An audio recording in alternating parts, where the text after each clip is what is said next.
బంగారం ఇంకా దూల తిరిగేలా పెరిగిపోయే పరిస్థితి ఏమన్నా ఉన్నట్టుంది. ఇప్పుడు దాదాపుగా 1,18,000, 1,20,000 మధ్యలో 24 క్యారెట్లు, 1,12,000 నుంచి 1,08,000 నుంచి 1,10,000 మధ్యలో 22 క్యారెట్ల బంగారం ఉంది. ఇలాంటి దశలోనే ఇప్పటికే కొనటం మానేస్తున్నారు జనం. అత్యవసరమైతే తప్పించి కొంటలేదు. దీన్ని 1,50,000 నుంచి 2,00,000 దాకా తీసుకోవాలన్నటువంటి ప్రయత్నం అయితే అంతర్జాతీయంగా జరుగుతుంది.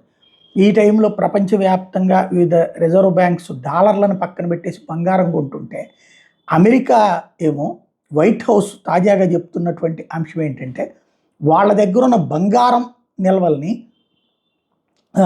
అమ్మి బిట్కాయిన్స్కి వాడతారట.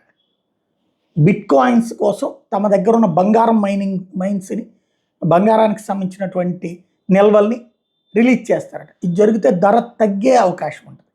ఎందుకంటే ఇప్పుడు డిమాండ్ సప్లై సూత్రం అన్నమాట. సప్లై ఎక్కువ ఉన్నప్పుడు డిమాండ్ తగ్గుతుంది, ధర తగ్గుతుంది. సప్లై తక్కువ ఉన్నప్పుడు డిమాండ్ పెరుగుతుంది, ధర పెరుగుతుంది. దాన్ని దృష్టిలో పెట్టుకుంటే తగ్గాలి. కానీ ఇప్పుడైతే ఈ అంతర్జాతీయ గోల్డ్ మాఫియా మాత్రం రకరకాల గేమ్స్ నడుపుతోంది.